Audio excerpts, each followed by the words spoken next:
Okay. All right, here we go. Salute to Knicks Nation on this Friday afternoon. Matinee edition, KnicksFanTV Live, presented by Manscaped, CP the Franchise. On today's show, we're going to talk about the orange and blue and the 2024-25 campaign with none other than Howard Beck, senior NBA writer of The Ringer, formerly of the Knicks beat many moons ago, man. So we're going to take a look at this thing, past and present, from someone who has covered this team during those times, man. So lock in, hit the like button, hit the share button, and subscribe to the channel. Another edition of KFTV Live. All right. Howard, how are you, man? Good to have you back on the show. CP, great to see you again. Good to be back. Envious, actually, because I just saw, where did I see your Croatia photos pop up recently? Probably on Twitter.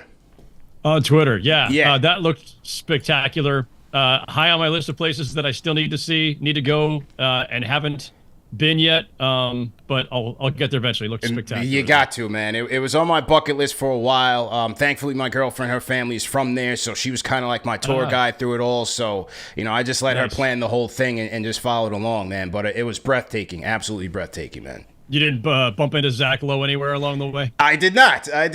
But you know what's funny? On a random plot on the beach, I ran into a KnicksFanTV fan, a New Yorker and a diehard Knicks fan, right on the beach on a random Monday. So it was great. It was just a nice getaway, and the two of us had connected, worked together in Vegas, which was a great experience with SBC as well, man. Yeah, no, we had a great time. Sports Business Classroom. Shout out to everybody who makes that happen, and starting, of course, with Bobby Marks. They're running the show, and you and I, Jay Adonde, Katie Heindel, we taught the media and broadcast students. Well, it was a great week, man. Right? Great week, man. I was just on it was really busy. It was really long days. But I was just like on this like high all week because it was so much fun working with these students and seeing the light bulbs go on and seeing them when they took their turns at either doing their stand-ups or at the desk on camera. You coaching them through it and everything. It was just, I don't know. It was a blast. It was really a lot of fun. It was work, but it was a ton of fun. Just as you said, man. And I truly enjoyed that week for sure. And so while it's been an action-packed summer for us, it's been an action-packed summer for the Knicks. I think they've had, when you review the offseason, one of the best out there. Let's start with the Mikal Bridges trade. What was the reaction when you saw that go down? I was honestly a little surprised because, there was somewhere between speculation and rumor about that possibility for a while. And it's not that I thought it was impossible for the Nets and Knicks to make a trade, even though they hadn't made one in 30-something years or whatever. I thought it was unlikely. Also, I've thought they should have spun off Mikal Bridges since almost the moment they got him. Yeah. And they had dragged their feet so long, I was beginning to wonder if they really had deluded themselves into thinking that there was a future that made sense with him, which I didn't think there was. And it's not a knock on him. It's just that he's 27 and you're firmly in your prime. What are you doing wasting your time on a team that's rebuilding? Eventually he was going to probably ask out. And I know there were some rumblings about whether or not he asked for the trade to the Knicks and he denied it, all that stuff. But it seemed natural that was not going to last because unless the Nets, happened into a number one option, yesterday, then Bridges as a de facto number one was never going to make much sense. So anyway, it was a great trade for both sides, right? This is truly one of those things where the Nets got exactly what they needed once they decided it was time to trade Mikal Bridges. They needed picks, they need to tear down, they need to be in the Cooper flag sweepstakes. This was the right move at the right time. It was good to see they did it because I was wondering for a while if they really had a direction at all. And on the Knicks side, no brainer for all the obvious reasons. And the only thing that you could really quibble with or look through a slightly skeptical lens is, okay, did they overpay? Was it too much draft capital and all this? You never know on these things. And to the extent that, much of this is just their own picks. I can't remember what the exact balance was of their own versus others, but their picks are probably going to be pretty deep in the first round for a while, unless something catastrophic happens, right? So, and then he's such an easy fit. Mikal Bridges is an easy fit anywhere. Yeah. That much more so when he's crossing the river, doesn't have to move, and oh, by the way, is playing with all his old Villanova buddies who he's still been palling around with anyway.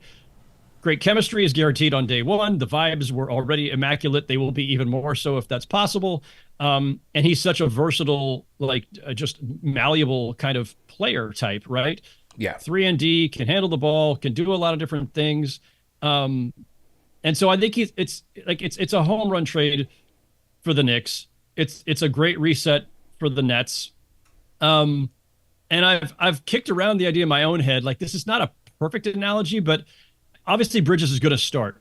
But I think he has the potential to really be like the Andre Iguodala, Warriors version of Andre Iguodala for the Knicks, in that they haven't had necessarily great backup point guards or playmakers there. And I know, Deuce McBride will take on some of that. I think they signed Campaign. But like, I think Bridges, like Iguodala, as a ball handling forward and playmaker who's, really smart about the game and just knows, and has run things, like has run an offense. I think that's a really intriguing possibility. Obviously, we won't know until they get to camp and Tibbs, starts forming his rotation and we get to see how they use everybody. But great move. I think this isn't even a downside to the Bridges trade. It's just, it is not even directly related. But I wonder how you feel about this and how Knicks fans who are your audience have been feeling about this.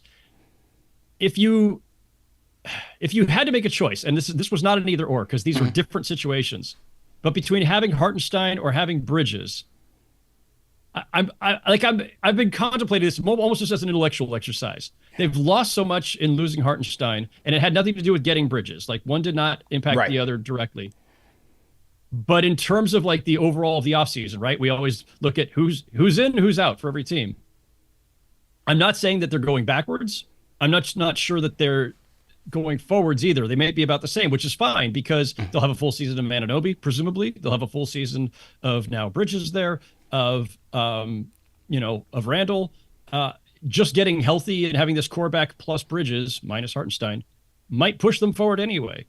But Hartenstein just brought such a unique set of abilities and assets to the table that they have not replaced, and I don't think they can replace very easily. I just wonder if the net result is, okay, they're going to win differently than they had before, and they'll be more versatile in a lot of ways. But I don't know. How are you feeling about this kind of the net gain versus loss there? Yeah, that's a great point, because I've been debating Knicks fans since they lost Hartenstein to the Thunder in terms of what his impact was to this team. And I really thought he was just getting started in terms of, asserting himself more offensively, especially when Mitchell Robinson went down. The two-man game with him and Jalen Brunson, being able to operate out of that short roll. He had the floater going, his passing ability. Like, I thought that really opened things up for that Knicks offense. But with Bridges, I just think he can impact this team a lot more. For me, I'm always going to lean towards more wing depth. Like, when you look at the East, Tatum and Brown, Paul George, you have Siakam in Indiana, you have Paolo and Franz. Like, having that wing depth to me is going to be vital, especially if you're going to bring in OG Anunoby, who has injury concerns as well. Like, is he going to be around for the bulk of the 82-game season? So, with Bridges, they get an Iron Man. He provides a shooting versatility. And just like you said, he could be, it's not clear if they answered the playmaking void off the bench. Right? They had a 120 offensive rating with Brunson in the game and like 108 without him. But I think the way they could potentially stagger the minutes with Brunson, Randle, and Bridges, and maybe have Bridges maybe be the focal point with that second unit, I think that can help the offense flow a bit better. But you're right, the Hartenstein thing, it just begs the question whether or not in crunch time scenarios, is Mitchell Robinson the ideal player at the 5 for this team? It's going to be left to be seen. And will he even be healthy in crunch time or in March, April, May, right? Like, that's the thing. Like, Mitchell Robinson's been hurt so much, and Hartenstein is just frankly a better player anyway and brings more to the table. If I'm going to look at this as glass half full, though, CP, I would say, because I was thinking a lot about how, because I was at most of those home playoff games, and the number of possessions that Hartenstein kept alive that then resulted in scores of some kind. And a lot of the other things he did. And I thought, well, that's the part that's really hard to replace, right? You can't just go find another guy to do all that. Right. And Mitchell Robinson's hurt a lot, and Precious Achiuwa is undersized, and how much will Randle play the 5, all that stuff. But if I'm going to look glass half full, though, what I would say is that if your offense is that much more potent, and if you're that much less Brunson dependent because Bridges brings some versatility and some playmaking and eases some of Jalen Brunson's burden. Yeah. If they find the right balance between their new big three of Brunson, Bridges, Randle, because they also didn't have a lot of other guys who could create offense, right? A lot of guys who could score, but not necessarily create.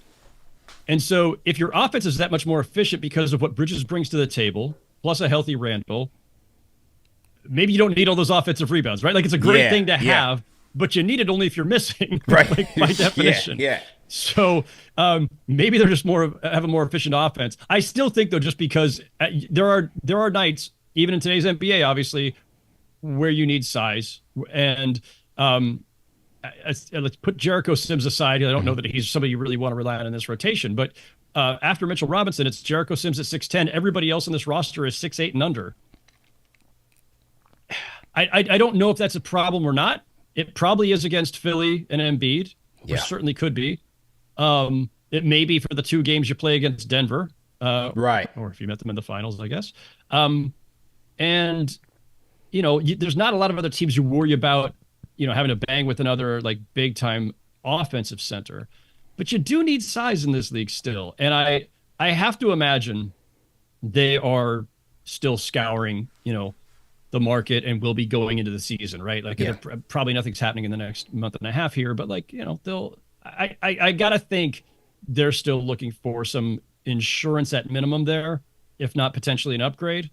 But I think they've got, as Tibbs likes to say, they've got more than enough to win, and they've got incredible depth across the board. Arguably, I haven't done the side-by-side comparison of all 30 teams, but they can't be any worse than top 3 in the league in terms of 1 through 8, 1 through 9, and in depth of talent.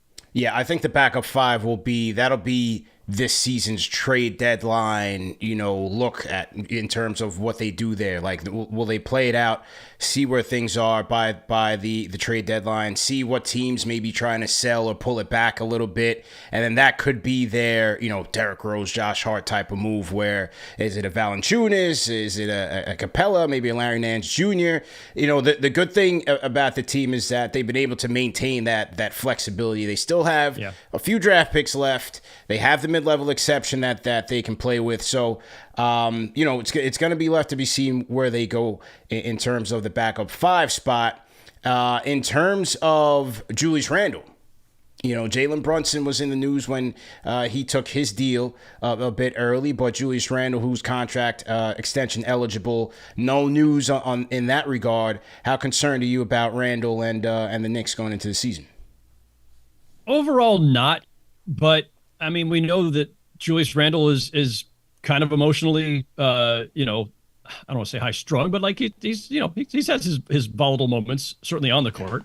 I don't know if that necessarily implies that there would be anything off the court. I think everybody, in this league, especially when you've been a multiple All-NBA player, you always want to extend when you can. You always want more, not just the insurance, but you want to feel the love, right? Like, you want to know you're valued, and you've watched, now Brunson get paid and then Anunoby get paid, and them swinging for this big deal with Bridges. There's a lot of, franchise love, fan love, everything else going toward everybody else. And yeah, you can feel like the forgotten man.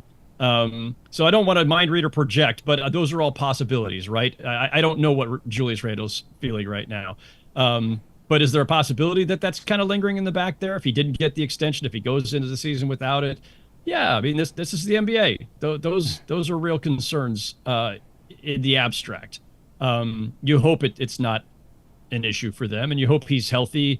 And that, look, I know a lot of people said, oh, hey, look, they had their whatever was 20 games with Randle and OG before Randle went down. Roughly, yeah. And the record was spectacular. It's always dangerous to extrapolate too much. Like, sometimes that's the indication of what they'll do in a full 82, and sometimes it's not. I don't anticipate that there's going to be any issues, but I do think that if you're the Knicks and you're looking for, like, where the potential concerns are going into the season, chemistry, and I don't, like, the chemistry, obviously, again, the vibes are immaculate, the Villanova guys, everything else, but you do have to reintegrate Julius Randle. you do have to find a new rhythm with him and Bridges and Anunoby. You know, you are recalibrating, and you're starting from day one with a slightly different group. I don't expect there'll be any concerns, but those are things I think you keep an eye out for. And look, they've also got, because of their wealth of talent and depth right now, it's also legitimate to wonder, hey, will there be enough minutes to go around or enough shots to go around, and who's going to get squeezed? You know, I that's always a nice problem to have, if it's a problem at all. But I do think it's something to slightly keep an eye on. The flip side of that, of course, is we know Tibbs likes to play his starters big minutes. Yeah. That's a thing.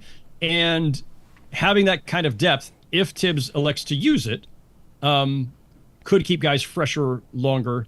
Hopefully, you know, they're in better shape physically going into the playoffs.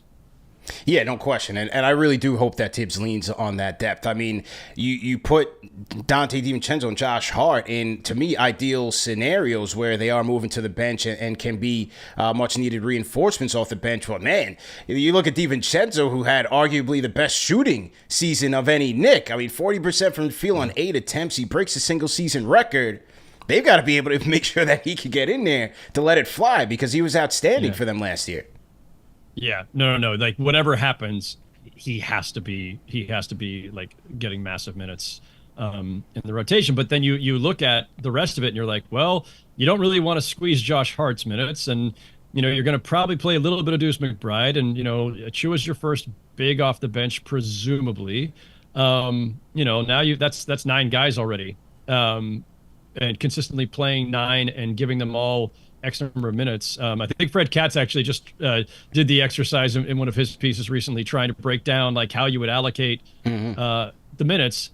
And it could be a little bit of a crunch, but you know, these things often have a way of taking care of themselves too, because guys do get hurt, you know, and you hope it's never anything too serious. But I think it's nice to have that kind of depth over the course of a long season.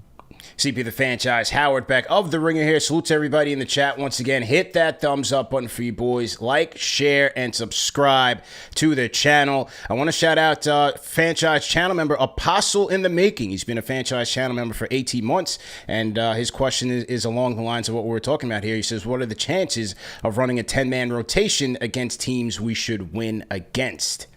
So he thinks we should potentially run a 10-man unit here. I think it depends on how you want to define a 10-man rotation, right? Like, if in a given game you might play 10 guys, but it's usually because one guy played 5 minutes and somebody else played 6. But in terms of like playing 10, 12, 15 and up, like if you're a serious rotation member, I view that as minimum like 15 minutes and up on a regular basis, right? So when you say a 10-man rotation, does that mean 10 in a given game with a couple of cameos? But playing consistently 10 is really hard. Back in my early days of covering the Lakers in the Shaq and Kobe era, the Trailblazers, the year that they pushed the Lakers to Game 7 of the conference finals in 2000, that was one of those rare teams that had like 2 5-man units where they could do like a line swap like in hockey, where it was a line change, where they just like the 5 starters go out and the 5 bench guys come in. Yeah. And I'm not saying they were as good, but they were all starting caliber players. They were deep. They're really deep. And I'm trying to think of a more recent version of that. That's now a 24-year-old reference. There's probably a more recent one, but it doesn't happen that often. Again, it's a luxury. I don't think Tibbs is going to regularly play 10 guys. It's usually you're going in the 8 or 9 range, and you're trying to find the group that, because it's not just the coach's comfort level or whether you want to do it this way. Players, I'm not saying a guy would rather play 0 minutes, but players want to have a significant role and a predictable role and a predictable time in the game for their rotation. And it's important to establish chemistry. It's important to establish certain patterns and see which groups work together best. And once they do, stick with that. Stick with it. And when you're trying to squeeze in a 9th guy, a 10th guy or more, I think that gets a lot harder. And especially, you know, as you get down the stretch of a season, you're now trying to recalibrate for an even tighter rotation in the playoffs. And so, again, the season has a way of taking care of these things because the guys will get banged up. It's 82 games. I'm sure they've got the nice thing for them now. They're so established they don't have to worry about using the early months of the season to like figure out who they are. Like their identity is clear. Again, there's some new pieces. There's Randle returning. But I think that they've got the security of knowing that if we had to win a game 7 tomorrow, we know who our guys are. They can afford to use November, December to, you know, work in some of the new pieces to see who fits and or see who functions best with each other. But my guess is that by, you know, at some point by midseason, yeah, there's going to be at least one player who we could look at and say, you know what, that guy's got a tough task. He should be getting more minutes, but he's gonna have to sacrifice a little on this team. When you talk about the resurgence of this team, and I loved your piece that you wrote on The Ringer in terms of the New York Knicks, the unlikely revival. And it's so interesting because when we look at this team now and the expectations, when Leon Rose and Worldwide West came in here, the expectation was that they're going to bring the star. They have the relationships. They were with LeBron and Carmelo and Iverson and all these guys under the umbrella. They're here to bring those guys in. And now we are in year 5.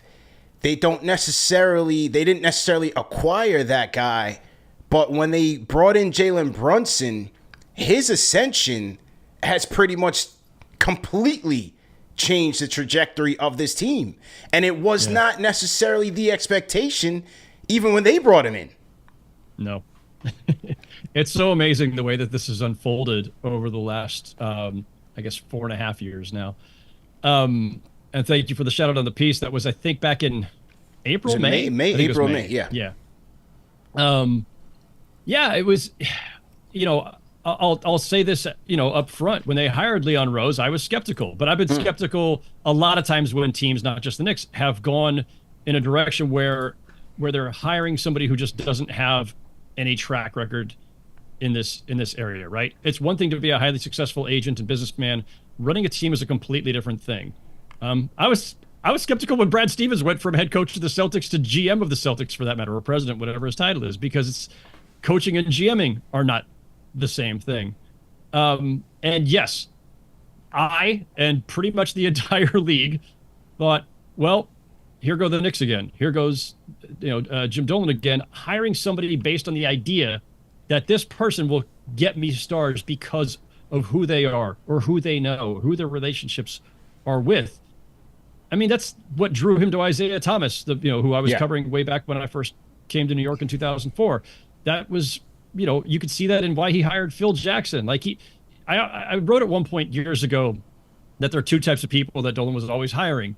Trying to remember my own phrasing. It was celebrities or God, what was the other title I used? I can't remember my own phrase, but it was basically the idea that he was hiring people for what he thought they could bring on day one based on their reputation. And Phil Jackson, I think, fell in that celebrity category, right? It's like, yes, he was a highly successful and decorated coach, but he's never been a GM before either. You're hiring him because you think somehow the magic of him being Phil Jackson and the aura of Phil and his relationship with Kobe and others was somehow going to draw in free agents. It seemed like Dolan was always trying to hire somebody who he thought is going to get me the stars. And every team wants stars, right? Yeah. There's a part of this that's totally justifiable. Yeah. Every team wants a top 5 player or a couple of top 10 guys. But it's how you get them, right? There's only 3 ways, right? Trade, free agency, and draft. Those are the ways you get talent in this league. And the Knicks have forever seen themselves, I think rightfully, as a destination. It's freaking New York, of course. But it doesn't work that way most of the time in this league, right? The Lakers spent years trying to get a star to come either play with Kobe or succeed Kobe when he retired. And they couldn't get guys. They were flailing. Like, it's hard to do. The cap room approach in this league to get a superstar specifically has always been dicey, and even more so now where guys mostly change teams via trades instead of free agency, right? All of which is to say, the whole league thought that Leon and West were being hired because of CAA and CAA ties, and because, this is how they think that as soon as Devin Booker opts out or forces a trade, or Karl Anthony Towns or some other, top level CAA client, Donovan Mitchell, that the Knicks will be the ones to get him based solely on those ties. And I was skeptical that that approach would work. The reason I wrote that story is because it's not just what I thought. It's like what, again, the whole league thought. They have become this much more methodical, and I think just patient franchise. They've never, like, patience has never been a hallmark of the Knicks, at least in the 20 years that I've been here. They've been patient. They've been smart. They've been thoughtful in the way that they've approached this. They have at times, used their cap room in other ways smartly, not just to go chase stars. They have built with just smart trades, right? Like the Josh Hart trade. Like nobody was calling that a home run at the moment that they made it. I liked it. I think there were certainly a number of Knicks fans who liked it, and there were a certain number who were skeptical, and there were a certain number who was recently, as like probably 7-8 months ago, were still going like, why does Josh Hart keep shooting threes, right? Like it's not like this has been a home run every move from day one. I like the DiVincenzo pickup, but who could have known that he had somehow like also surreptitiously stolen some of Steph Curry's shooting mojo before he left he left the Bay Area, because he just had a career year. And Jalen Brunson. The Jalen Brunson thing is obviously the key to all this, right? So, yes, they ended up with in the abstract, it's funny. They did get, in fact, a CAA client who they had ties to and who has saved the franchise. But Jalen Brunson is not exactly the prototype anybody had in mind when we all were talking about this 4.5 years ago, right? He wasn't a star until he got to New York. He wasn't a star in Dallas. He was a second-round pick. He was really good, but I don't know. Did even Rick Brunson see this coming? No. There's an aspect of this that, like, the beauty of what they've built is that it feels purely organic, right? Yes, they've gotten a lot of, like, it's not organic. Some people would describe organic as, oh, you draft all your own guys and you develop them, like the Oklahoma City model, right? That's one way. Most of the Knicks roster are not Knicks draft picks, but it's organic in the sense that it wasn't clear the books, lure a couple of free agents with the bright lights of Broadway, and off to the races, and you've got a microwaved contender. No, they built methodically. They built by taking swings on guys that they believed in. And in Jalen Brunson's case, yes, they had more insight into Jalen Brunson and certainly some ability to lure him in a way that even Dallas could not while trying to keep him. They had better intel. They had better insights, but they could not have seen, like, oh, he's going to be a perennial MVP candidate now coming.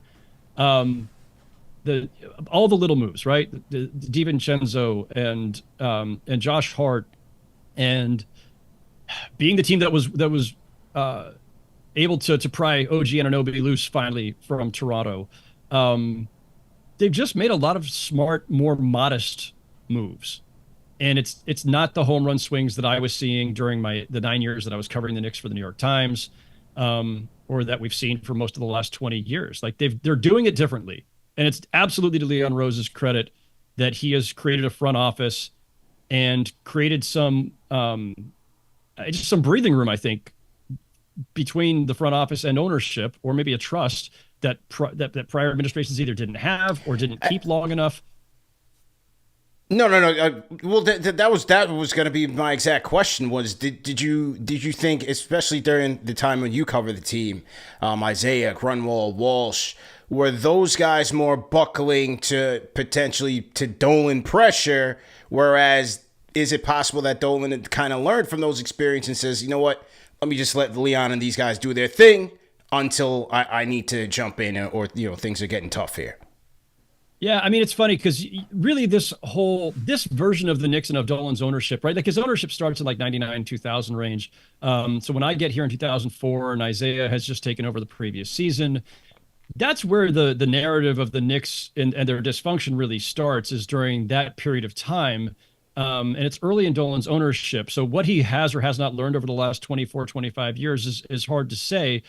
But Isaiah, I think, was in lockstep with what Dolan wanted. Isaiah wanted to make swing for the fences trades, and Dolan certainly wanted, stars to throw up on the marquee. So they get Marbury, and they go and they get, Steve Francis, Zach Randolph, Eddie Kerr, whatever. Yeah. Just all the big trades, all the wild spending. hiring Larry Brown and how badly that worked out, all that stuff. They're always trying to win the back page or win the press conference. And that was kind of the MO for a long time, right? When they bring in Donnie Walsh, and that was David Stern. David Stern had basically said, clean up this mess. And this is after the lawsuit by Nuka Brown Sanders, everything else. And so Stern has concerns about the way this is making the league look at large. Donnie Walsh was a Stern guy.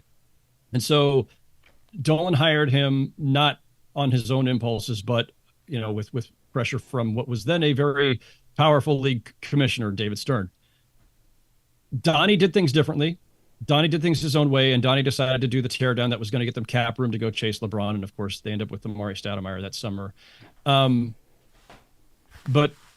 Dolan absolutely did meddle in the Carmelo trade, and absolutely did kind of hijack it and send out more, or agree to send out more than Donnie Walsh was comfortable with. That leads to Donnie Walsh leaving prematurely.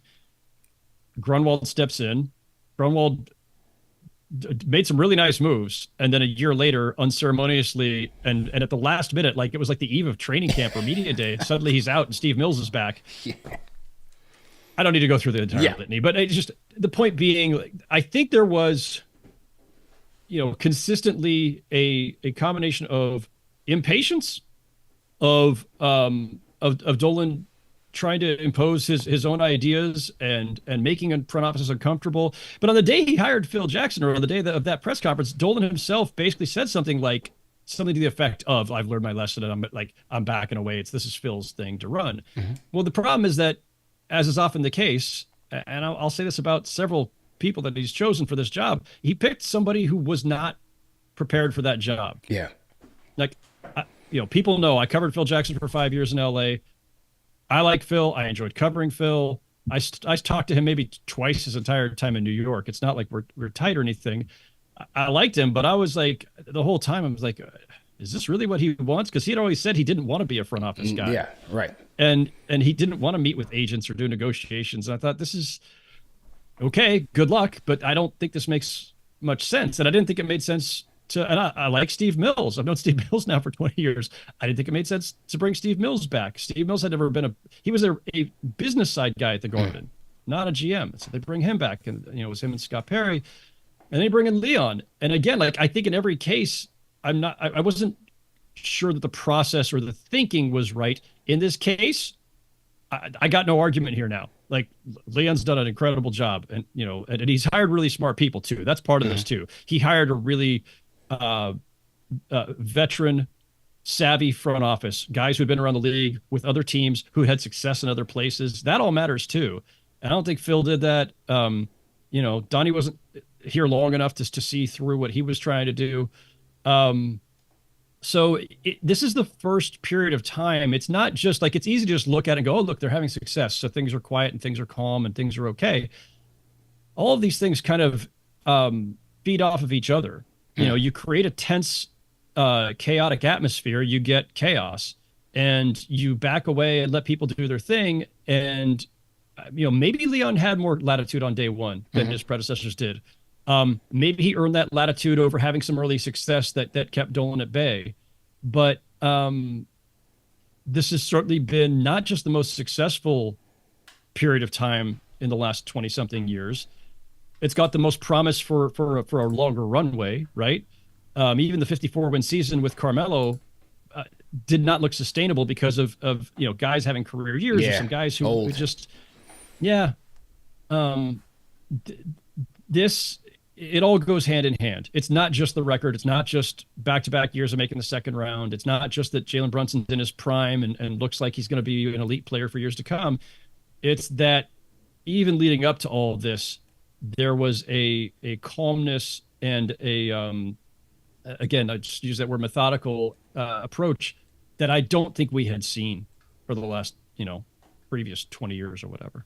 CP the franchise, Howard Beck here. Salute to everybody in the chat once again. Hit the like button, hit the share button, and subscribe to the channel, matinee edition of KnicksFanTV. And once again, man, this show is presented by Manscaped, fellas. Go ahead and support us by going to manscaped.com. Use our code KFTV for 20% off plus free shipping. Manscaped, the #1 men's grooming tool, both above and below the waist. If you go to that website, you will find a number of grooming products for your needs, man. Whether it's the Lawnmower 5.0, the Beard Hedger Kit, they have a number of solutions from shampoo to conditioner to deodorant.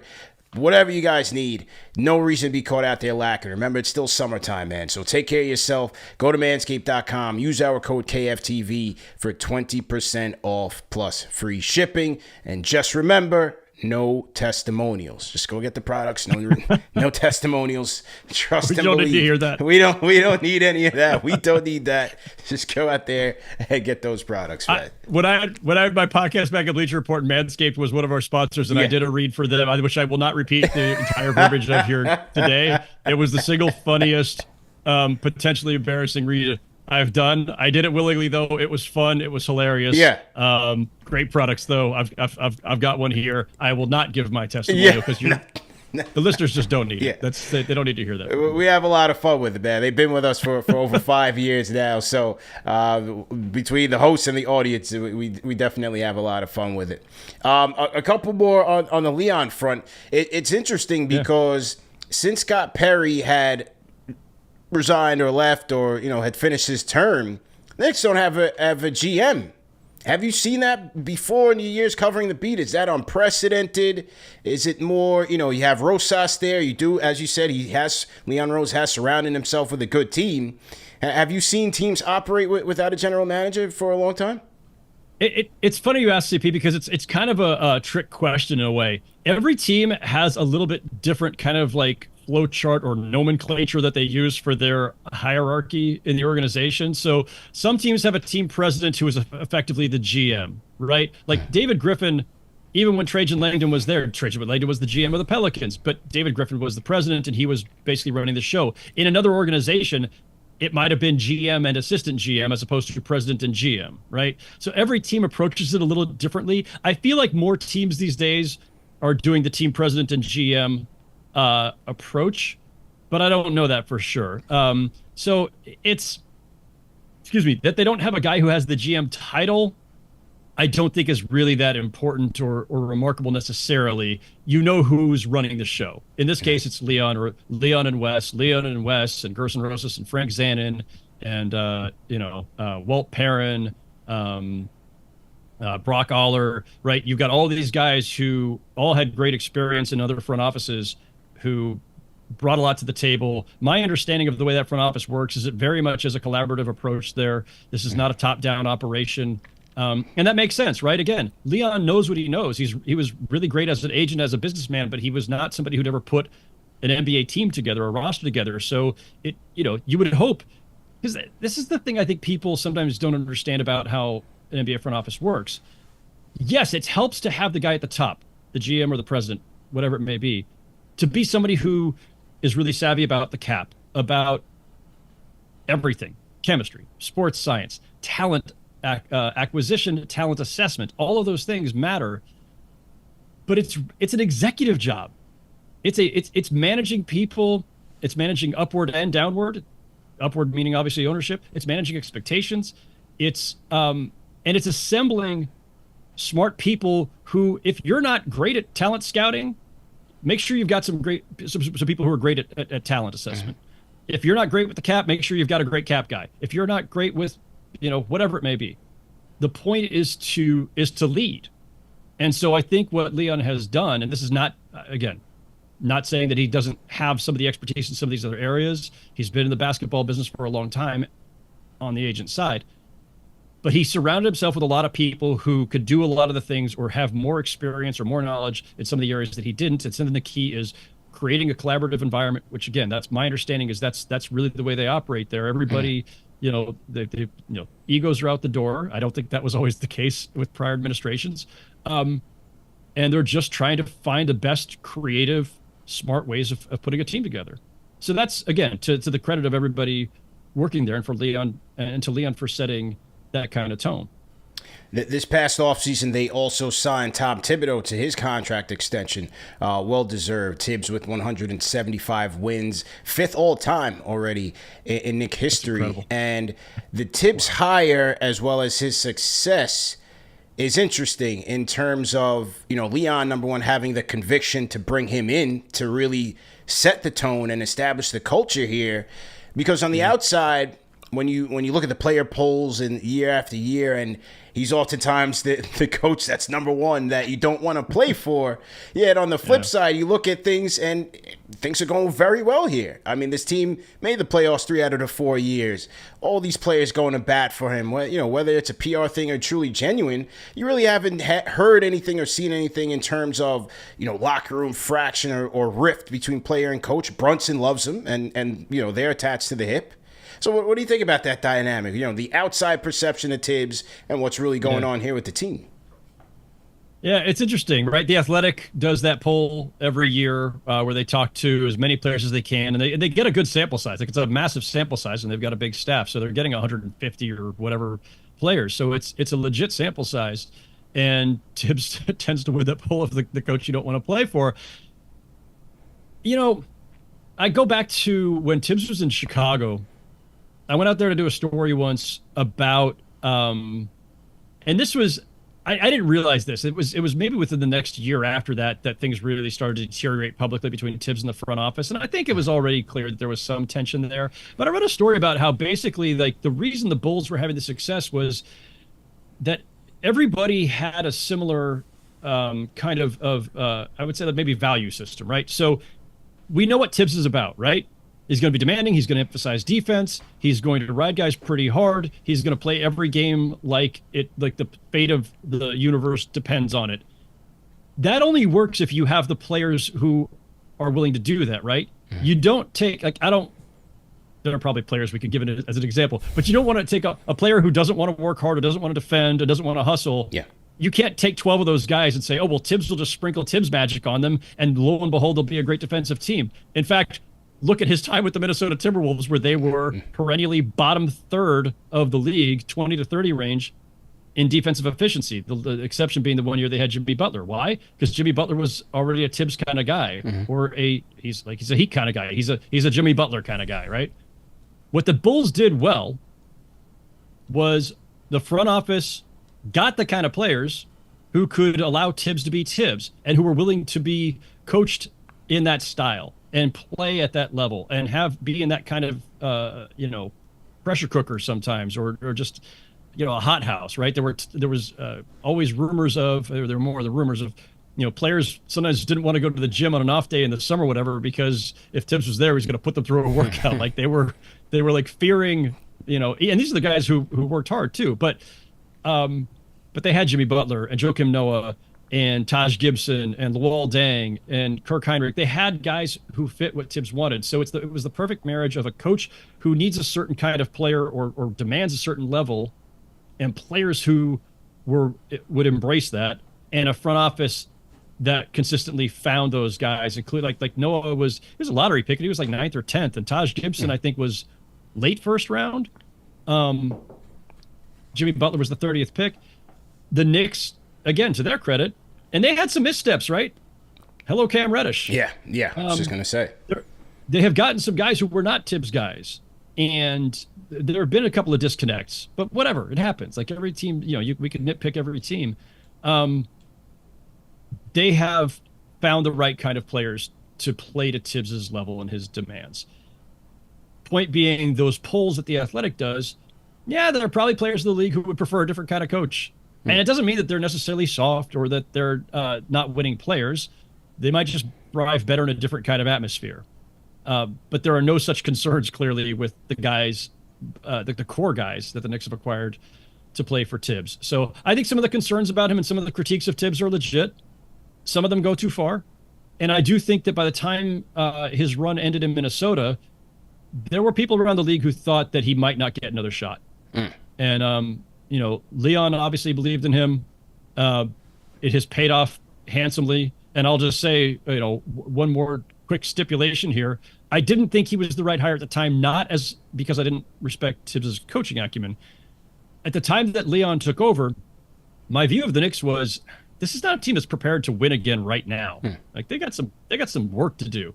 They're better off taking steps backward. Not necessarily outright tanking, but like, yeah, you might as well be in the lottery. Yeah, like, I know they've had so. shitty lottery luck overall over the years, but like, I thought they were better off being a lottery team for a couple of years and not hiring a win now at all costs coach, because they weren't a team that was prepared to win now. They didn't have the talent. Tibbs, to his credit, did exactly what he always does. He squeezed out every ounce that he could get, and they started winning sooner. The payoff for that is that they got respectable sooner. And so where my view of this, or my thoughts on that would be wrong, looking backwards, is I thought you're better off prioritizing talent. Get a development coach, hire Kenny Atkinson, or hire a first-time coach, hire somebody who's just going to kind of grow with a young team and go young. And I would defend that as a general principle. But what's worked well for the Knicks, having gone with the Tibbs, having gone that route, is that they did need stability, and they did need to restore some credibility as a winning organization. And it got them, it got them back in that discussion. And I think it made them more appealing then to whether it's free agents or guys they're going to acquire and trade, and whether they're going to be able to keep those guys. Yeah, that stuff matters too. So it wasn't the approach that I thought that they needed at the time. It was obviously the approach that has worked best. So there was method to that madness, if you want to call it that. Yeah, absolutely. Well said. So, they've had a sensational offseason, but right down the turnpike, Philadelphia is making a move. This was like an arms race this summer after the Knicks dispelled Philadelphia and sent them to Cancun early in the first round. Daryl Morey, he was on a mission from before the playoffs even started, knowing that he lost Harden. They were going to have the cap space. He was hoping that Maxey would delay his contract extension for the betterment of the team. He did that. They went out there and got Paul George. Good fortune, right? I mean, I thought a lot of people maybe thought it could have been the Clippers, but Paul George, as he said on his podcast, felt offended by their offer and chose Philadelphia. And so they go out, they get Caleb Martin, they sign Yabusele, Andre Drummond. They made significant moves. How do you see these two teams stacking up now, the Knicks and the Sixers here? It's going to be really interesting, right? The Knicks are now the team with all the continuity, right? Yes, they got to work in Bridges and, get Randle back in the flow, blah, blah, blah. But the Knicks have the continuity. They have the core group that's coming back. The Sixers have a lot of their group coming back, but like incorporating Paul George is a much bigger task. And for all of the injury issues that the Knicks had to endure last season, on day one, I think it's more reasonable to expect a healthy Knicks season than a healthy Sixers season, because Embiid and Paul George both have pretty hairy injury histories. Yeah. But at this time of year, CP, I have a general approach, and I violate this principle constantly, but I try to do it this way.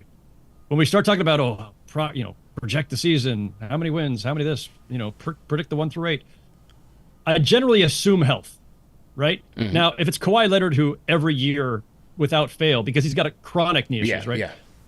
Paul George gets hurt every year, or Embiid gets hurt every year, but it's different Embiid things, right? And some of them are just happenstance, breaks his face or whatever. So unless somebody's got a chronic issue, I generally assume health, and that's the way I'm going to look at it. And then just line up, okay, here's talent, 1 through 8, or whatever it is. They're very different teams. I think, especially without Hartenstein, if you were thinking like, project forward these two teams in a best of 7 series, what are the Knicks going to do with Embiid? I think the Knicks will have plenty of guys they can throw at Maxey and Paul George. Are the Sixers, are they well armed enough defensively to contend with the Knicks' array of offensive weapons now, especially with the Bridges dimension there? It's really hard given how much Philly has changed and how we won't know what Philly really is until a couple months into the season, right? Yeah. On paper, absolutely, they could be the second best team in the East after Boston. They might be the number 1 team in the East for all we know. but I don't suspect we're going to know until we get a couple months into the season and we see how everybody looks. You know, I know we're going to get to it probably in a few minutes here, but like looking at the East, I think there's a pretty, I don't want to say clear, famous last words. To me, there's a fairly clear top four of Boston, Milwaukee, New York, and Philly in some order. Yeah. And I think it's actually a really good case to make that when it's just regular season, forget who, when we say top two teams, do we mean the top two seeds or do we mean the two teams that meet in the conference finals, right? I think the Knicks could be in the Knicks could win the regular season, be number one, and maybe not make the conference finals, just depending on matchups, right? And I think vice versa is true too. I think they could also go to the finals. But if you look at the Bucks have age issues, I like the way they replenished the bench this offseason. The Sixers have, some, health issues or guys who have had health issues, and they got to work on Paul George. The Celtics could have a championship hangover. They're going to be missing Porzingis for a little bit to start the season. Tatum's coming back from the Olympics, so is Derek White. Teams don't generally try to go all out after they've won a championship the next regular season, so it's not unusual to fall back a few wins or a spot or two in the standings because you don't feel like you need home court advantage anymore. You've got the confidence of a championship team. And given all that, it's not unreasonable at all to think that a team coached by Tibbs, who, again, coaches every game as if it's his last, that they might just win the regular season and be the number one seed. Even if ultimately in the spring, maybe Boston or Philly or Milwaukee or somebody else might knock them out. But I think they could very easily win the regular season. Like, it would not surprise me in the least if we're looking up in April and the Knicks are number one in the East. They have the talent and the depth to do it, for sure. And given the state of those other teams that are in contention, it would not surprise me. Yeah, I think they can. I think they can. I mean, Vegas is penciling. Oh, you lost me. Okay, hang on 1 second. So to everybody in the chat, once again, hit that thumbs up button for you boys. CB the franchise, Howard Beck here. Just a quick reset. We're going to get Howard back in here, man. We were talking about the state of the New York Knicks. And having a good time doing it, man. Howard did cover the Knicks once upon a time for the New York Times, and so has some interesting insights in terms of where this team has been and where they are going. So definitely interested in hearing what he has to say. Just trying to get through this audio issue, man. I've been trying to troubleshoot this thing with different remedies, but clearly, as you can see here, they have not been working. But we are gonna get him back on, so have no fear. We're gonna get him back on here and get his top 8 in the East. In the meantime, remember to support our sponsors. Go to Manscaped.com. Use our code KFTV for 20% off plus free shipping. And also support our friends at SeatGeek, man. For you guys that are going to be getting your Knicks tickets throughout the course of the regular season, whether it's at home or on the road, use our code KFTV at SeatGeek.com for $20 off your first purchase. And once again, shout out to our friends over at SeatGeek. Okay, we got Howard back in here. Good to go? Good to go. All right. Good to go. All right, so... You did warn me. I heard you were fluttering for a minute. Yeah. But I could still hear you, and then as soon as you talked again, you were gone. Well, you know what? We made it, usually on average is about the 20-minute mark when the audio starts to chip out. We made it 50 minutes. So, I'm telling you. Zoom was clearly just tired of hearing me. I wore out the bandwidth. It was too much me. We made it 50 minutes, but nevertheless, just a couple more for you here. I agree with you wholeheartedly. I think the Knicks can win the East just by the way that they do play. They don't take nights off. For Philadelphia and Embiid, I think it's going to be very interesting again to see how they manage his minutes with the 65-game limit and his chase. You could expect another MVP chase. So how do they limit him? Is Paul George going to be under some sort of limitation to try to keep him fresh for the postseason? But I think the Knicks can win the East. But I think the East on a whole is going to be even more competitive than it was last year. I mean, the Knicks did win the second seed last year, but they only edged Milwaukee by 1 game. And this was a Milwaukee Bucks team that couldn't get out of their own way. But yet and still, were at the top of the East for most of the year. So what happens if Doc gets those guys together? As you said, they did add some more firepower to their bench. You could have some more chemistry there between Giannis and Middleton and Dame. So I think they're going to be interesting. Orlando's added KCP. You have a full year in Indiana with Siakam. Miami with the addition of Khalil Ware. And it seemed like Riley really challenged Jimmy Butler in those off-season sound bites, man. Like, listen, this is not going to be, just come to work when you want to. Like, we got to go here. So it seems like Riley's really pushing that button that maybe he wants the Heat to really take the regular season seriously. And with their young additions with Jaquez and Ware, I think it's going to be interesting, man. I think the East could be very competitive here. It's definitely going to be. I mean, it's been kind of slowly getting itself back together, and the conference is much stronger now. Orlando and Indiana being these kind of rising young teams, and the Pacers having made that swing last year for Siakam. It's definitely stronger. I'm curious also just to see what kind of impact Kenny Atkinson has on the Cavaliers. Yeah. I really did not expect the Cavaliers to keep that top four together. I'm still not sure it makes sense long term. I've been ever since they got Donovan Mitchell, I've been waiting for them to make a decision between Mitchell and Garland, and so far they're still rolling with both. But another year of growth for Garland and Evan Mobley, new coach in Kenny Atkinson, who New Yorkers on both sides of the river know well. Assistant coach under D'Antoni with the Knicks, and obviously head coach with the Nets for a while before he went off. Then it was obviously with Golden State. And so maybe the Cavs get into that mix too, right? Like I said, my top four earlier, but if somebody's going to bump their way in there, I think it's probably Cleveland, more so than Indy and Orlando, just based on experience or just where they are in their trajectory. But it's definitely a much tougher road than it had been for a while. I feel like Miami is actually kind of teetering. Like they lost Caleb Martin. Yeah.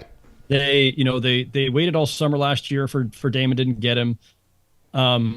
I always say, don't underestimate Pat Riley and Andy Ellisberg and that whole crew. Like, there's something up their sleeve, but if there is, they haven't played that card yet. And I don't, maybe it's not coming. And I think it's an interesting dance they've had with Jimmy Butler, where Jimmy's going to the last year of his deal, and there were a lot of rumblings that the Heat did not want to extend him for the length and the dollars that he was looking for. And so then, I can't remember if it was a leak sourced report or if it was them actually coming out overtly and saying, oh, Jimmy Butler doesn't want an extension now. He wants to play out the season. Nobody ever just wants to play out the season when they're about to turn 35, CP. Yeah, right. So to me, that was spin. But that also signals that probably I don't want to say probably. It feels like a divorce is coming at some point. And maybe maybe it doesn't happen. Maybe they play out the season and maybe Jimmy resigns to the Heat next summer. Maybe. This feels more to me like they're all just kind of trying to figure out what to do next. Like the Heat have kind of have plateaued with this configuration. And, Jimmy's turning 35 in September, never plays a full season, has been really banged up, plays his ass off, right? Like there's a reason he gets banged up because he doesn't have any other gear, right? He's always playing all out, which I respect the hell out of. But I just don't know that the Heat have the flexibility to extend this era of Jimmy and Bam and supporting cast. It's just I don't know there's enough there. And it feels like they're heading the wrong direction. It's going to be interesting indeed. And so you're 8 in the East. Your top 8 preseason. Throw it out there. Prediction. What do you think? Assuming health. Assuming health. All things perfect. All things equal. All things perfect. Yeah. We've turned injuries off on 2K. I think the top 4. I'm reticent to put an order because I think you could scramble these any number of ways. But Boston, New York, Milwaukee, and Philly in some order. And if I had to make a prediction, I would actually predict Knicks are the number 1 seed. Okay. For the reasons stated previously. Mm-hmm. They're going to play every game like it matters. True. Because that's how they're wired and how Tibbs is wired. The other teams, whether it's age or injury or again Celtics championship hangover, other teams I think may not go all out 1 through 82, or may not be able to. Plus, the Knicks have just such incredible depth that if they have some bumps and bruises along the way, I think they'll weather it better than some of the other teams. The next two, the 5 and 6 in some order, I think are Cleveland and Indiana. Probably Cleveland at 5th, Indiana 6th. I think Indiana's just a little bit better or a little bit more reliable right now than Orlando. I like the KCP pickup for the Magic. I don't know that they've solved their playmaking issues or their offensive efficiency issues. Look, Banchero's young. He could take another leap in terms of his overall efficiency and shot selection. Like, he's a pretty low efficiency player for a guy. If you took all the guys who averaged 20 plus points a game, Banchero's, I think, pretty low in terms of effective field goal percentage compared to the group. And I still think they could use a point guard. Like, that's a team that Garland would be great for. Yeah. Oh, yeah. Or that DeJounte Murray would have been great for. And so I'd have Orlando and Miami as like the 7-8 play-in teams. And then, I don't even think they're on their heels. I think like the 9 and 10 play-in teams are like Chicago, Atlanta, Toronto, one of the, two of those three.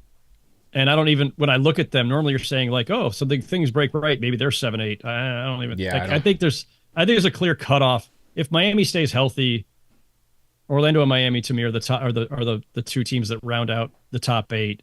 And that are there after the play-in. And those other play-in teams I mentioned, I don't think even are a factor, really. Yeah, I think my order is pretty much the same, except I have Boston number 1, and hopefully the chat doesn't throw tomatoes at me. But I do have Boston, Knicks, Milwaukee. I'm going to keep the Milwaukee Bucks at 3rd. Philly, I have Cleveland, Indy, Miami, Orlando. Pretty Miami much. over Orlando. Yeah. Pretty much. That's justifiable too. Like, I mean, listen, I think all things, being equal, like the respect we all should have for Miami, given their track record and everything else. But they've also been a team that's not necessarily prioritized the regular season. It feels like the last couple of years. So it's hard to know. And I will say on you picking Boston first, look, one of my other rules that I will occasionally violate, and maybe already have on this podcast, was just like you give deference to the team that's the defending champ, right? That's what I did. Unless they've lost major pieces or somebody had, double ACL surgery in the offseason, you pretty much say, like, Boston's the defending champ. They've got everybody back. Of course, they should be favored to win it all again. But I'm making a distinction for this conversation between, picking the top 8 and the order of seedings versus champions. Like, if you ask me who should be favored to win the championship, I'd probably say Boston. But who's going to win the regular season, just in terms of win-loss record?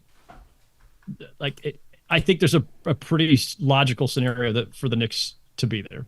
Yeah, that is true. And I think you had said this on a previous podcast. The thing about Boston to me that's going to be interesting is how do they navigate getting Porzingis back in, and is this finally the year that Father Time catches up with Al Horford? I mean, he's continued to defy logic here and just be a winning player. But is this the time when, their center depth is kind of that Achilles heel for them this year? Father Time's kind of getting his ass kicked by the NBA these days, right? Like, Father Time's losing to LeBron, he's losing to Chris Paul, LeBron saving Team USA, man. He's losing to Kevin Durant. He's losing to Al Horford is kicking your ass, Father Time. Horford, where are you at? Yeah. Get your shit together, Father Time. It's funny. I do think that it's a little like, we talked about the Knicks issues at center. Like the Celtics, how many more years can you get out of Al Horford? And at what level? And how many minutes? And when your frontline guy is Porzingis with his injury history, like that, it's almost like you have to have a third, I don't want to say starting caliber center, but a third more than serviceable center, just because one guy's really old and one guy has had a lot of injuries and surgeries. But we also saw what that team looked like when Porzingis was healthy, and they looked unbeatable. Absolutely unbeatable. And there's a fascinating subplot for next spring if we're going to project way ahead. If at some point it's Knicks versus Celtics, and the Knicks are really well suited to guard the Celtics across the perimeter for sure. But if the Knicks have not filled that gap at center, and they're already kind of thin there, and lo and behold, Kristaps Porzingis, their old lottery pick, may be the difference in this. He may be the difference in that series, right? He could. And it's going to be interesting. It'll have to be seen, man. But Howard, definitely appreciate the time, man. I really appreciate this conversation that we had. And, hey, before you know it, training camp starts up in just about a month. So enjoy the rest of the time off, man. No, you too. I always say September's the shortest month of the year. Like, I don't mean by days. I mean, like, if every month had the exact same number of days, September's the only one where like 30 days feels like 5 minutes. Yeah. Because you think, oh, I've still got a third of the summer left. There's still all this off season. You blink, and suddenly training camps are open. It's gone, man. Well, great job. Anything coming up on the Ringer? Any pieces you're working on? Nothing imminent, but folks can catch me on the Real Ones pod. Raja Bell and I have just put out a new episode yesterday. We're on kind of a summer schedule, so we won't publish again for a few weeks here. But nothing else immediately. But yeah, you can find all my stuff at theringer.com. You can find me on Twitter at Howard Beck. And yeah, that big piece I did on the Knicks in the Leon Rose era, you can find on my author page at The Ringer. I think it was back, like I said, in May. Appreciate that. Great to see you. And it was great working with you in Vegas. That was fun. That was the first time we'd actually met in person, finally, somehow. Yeah, man. And it was a great week. Absolutely great week, and hopefully we can do it again next year, man. So enjoy the rest of the time off, and hopefully we'll catch up during the course of the season. Sounds good. Thanks, CP. All right. That was Howard Beck, ladies and gentlemen. Remember to hit the like button, hit the share button, and subscribe to the channel. That conversation got me hyped up for this season, man. I don't know about you guys, man. I mean, all these conversations, all these shows that we've been doing have been getting me hyped up for the regular season, for this next season, and one of the most anticipated next season in a number of years. No question about it, man. Remember to support our sponsors, Manscaped.com, promo code KFTV for 20% off plus free shipping. Go to SeatGeek, the sponsor, SeatGeek. Use our code KFTV, $20 off your first order. Great deal. Shout out to my franchise channel members, man. If you're a franchise channel member in here, throw a franchise channel member emoji in the chat so I can shout you guys out. So to everybody watching on Facebook, Bernard Smith, I see you. He says KFTV. He throws a Statue of Liberty in the Big Apple. Okay, Juan Carlos Gonzalez, salute to you. Richie Myrie, Alexander Wilson, salute to you guys, man. Everybody watching on X, salute. Who else we got in here? I see Anthony Parasol in here. Nelly Nell, salute, man. D-Roy, I hope you got your... I'm not rocking my KFTV snap. I'm rocking my CP snap, but I hope you got your KFTV snap. Talento always in here. Salute Will Latimer checking in from Atlanta.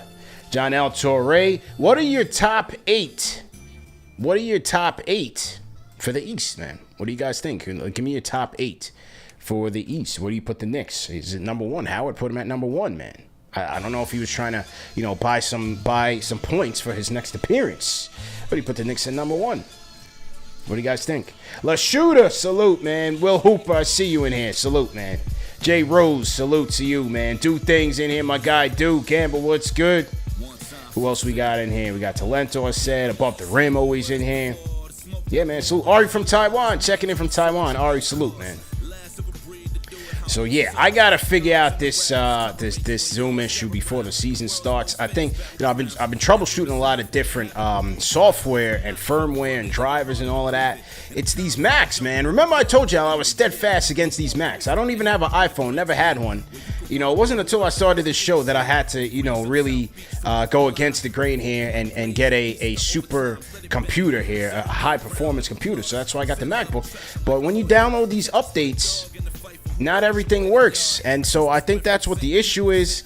Next thing I'm gonna try is just going out there and just getting a different mixing board and seeing if that fixes the issue. But it's very weird because even when the guest loses my audio, you guys can still hear me and the guest.